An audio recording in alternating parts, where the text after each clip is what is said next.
Assalamualaikum warahmatullahi wabarakatuh. Alhamdulillahi rabbil alamin. Wabihi nasta'inuhu ala umurid dunya waddin. Wassalatu wassalamu ala ashrafil anbiya'i wal mursalin wa ala alihi wa ashabihi ajma'in. Asyhadu an la ilaha illallah wa asyhadu anna Muhammadar Rasulullah. Allahumma salli ala Muhammad wa ala ali Muhammad. Para mahasiswa kami peserta kuliah online teknik labor terapi Islam di mana saja Anda berada. Puji syukur kita persembahkan kehadirat Allah Subhanahu wa taala. Alhamdulillah wa syukrulillah. Pada kesempatan ini kita dapat berjumpa kembali walaupun melalui audio, karena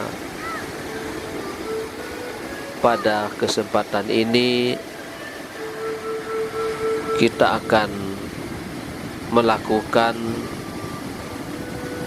kuliah jarak jauh dengan topik pembahasan hidroterapi. Hidroterapi atau terapi air.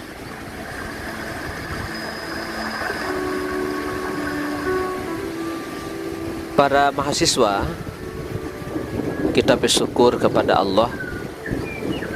Bumi kita ini sebahagian besar dianugerahi oleh Allah dengan air. Bahkan kita sendiri berasal dari air. Maka dalam pertemuan ini, bagaimana memanfaatkan air sebagai terapi yang disebut dengan hidroterapi. Adapun yang dimaksud dengan hidroterapi adalah proses pemulihan kondisi fisik dan psikis melalui pemanfaatan air.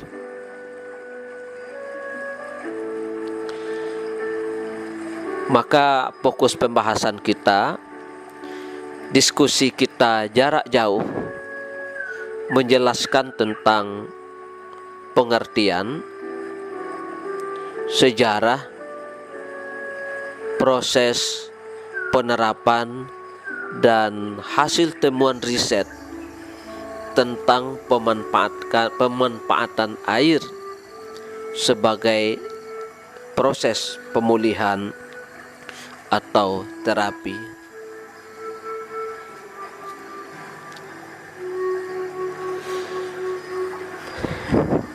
Para mahasiswa, kita meyakini dan percaya bahwa air merupakan sumber kehidupan. Segala sesuatu bersumber dari air. Bahkan Al-Quran pun, Allah di dalam Al-Quran mengapresiasi dan mengabadikan bahwa segala sesuatu bersumber dari air. Tugas mahasiswa di sini adalah mencari ayat yang mendukung tentang ini. ayat-ayat tentang hidroterapi.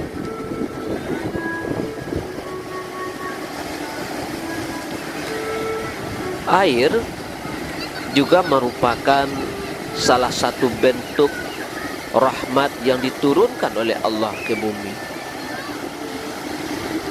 Di samping sebagai pengembur tanah yang tandus, kering kerontang, juga air dapat menyuburkan tanaman yang menjulang tumbuh di bumi dan menjulang ke langit.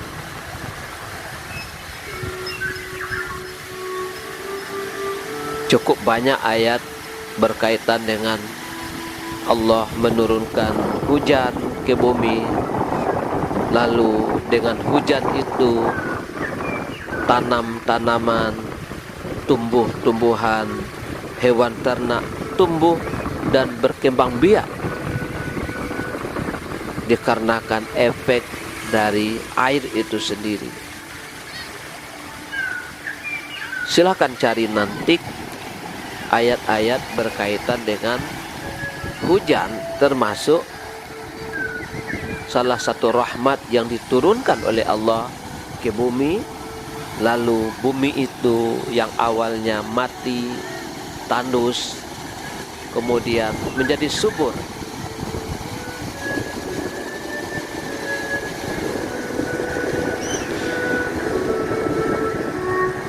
Ketika kita mencoba menelusuri sejarah, ternyata pengobatan dengan menggunakan air ini termasuk warisan dari Nabi Ayub alaihissalam.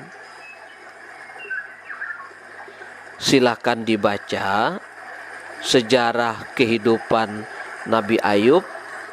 Temukan di dalam kisah itu bagaimana dan apa yang dilakukan oleh Nabi Ayub dalam mengobati penyakit yang dideritanya.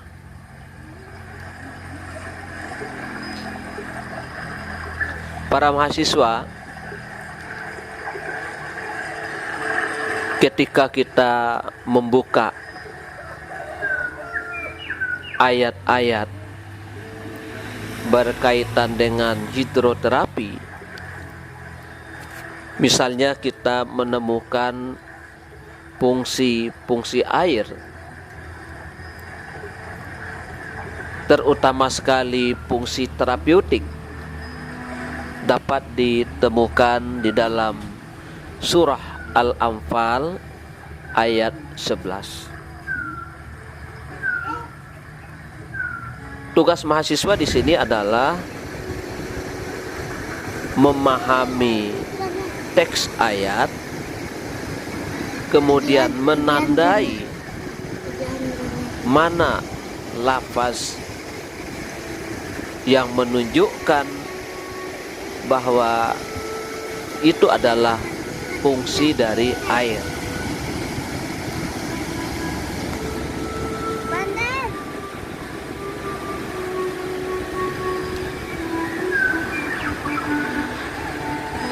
Kemudian berkaitan dengan pemanfaatan air sebagai terapi, dalam praktiknya dapat dilakukan di dalam bervariasi cara atau teknik, seperti air itu digunakan dalam bentuk diusapkan atau disapukan.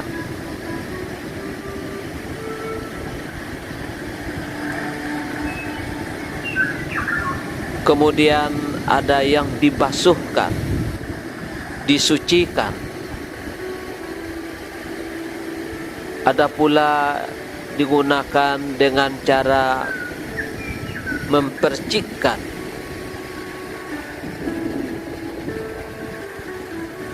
Ada pula yang menggunakan air dengan cara mengguyurkan.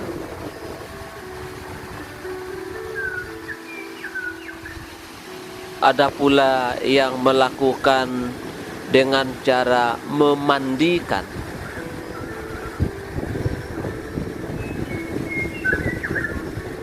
Tidak sedikit pula orang melakukan berendam dengan air.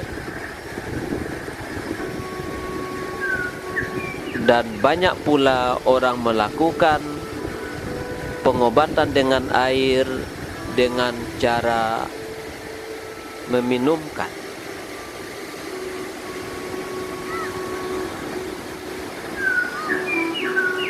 Nah, tugas mahasiswa adalah kapan air itu diusapkan, disucikan atau dibasuhkan, dipercikan, diguyurkan, dimandikan, direndam, dan diminumkan.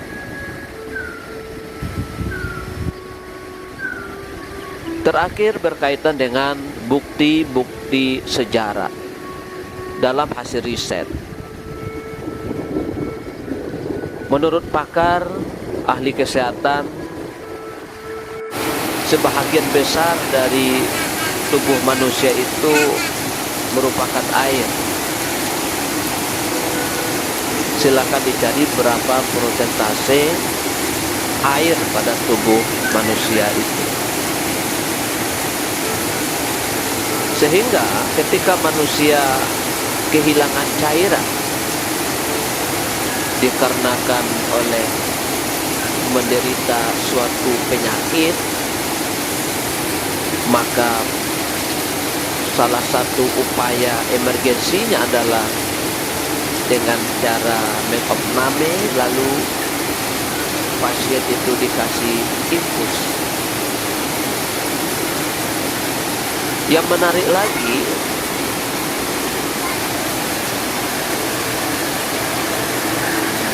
Dr.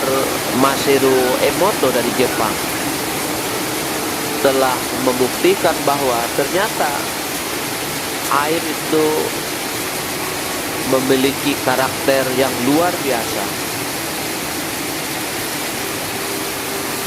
Silakan dicari nanti apa temuan dari Masaru Emoto tentang air.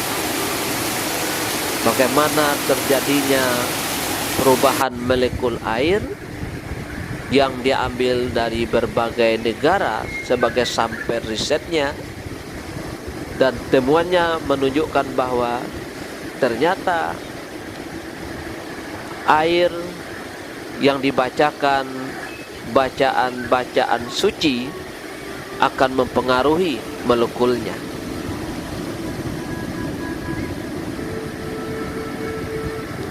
Untuk kepentingan riset, para mahasiswa bisa mencoba mengambil 2 botol air.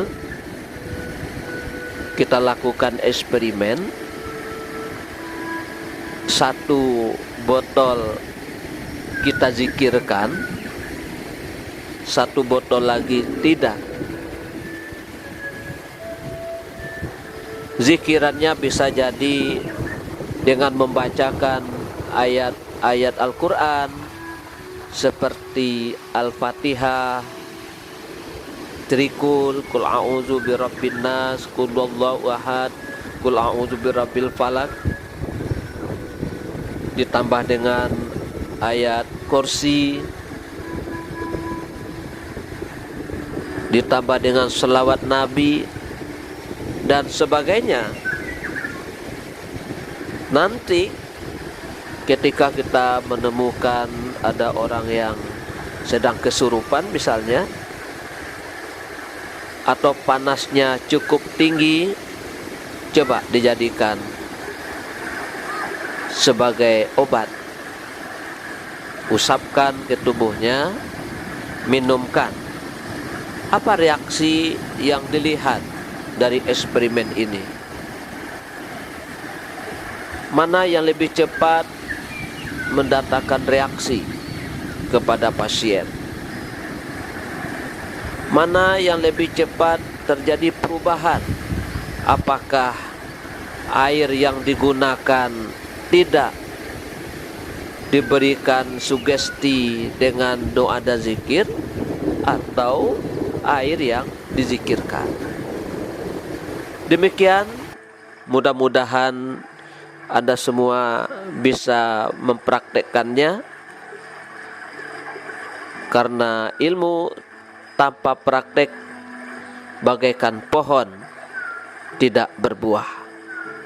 Diperbanyak maaf. Assalamualaikum warahmatullahi wabarakatuh.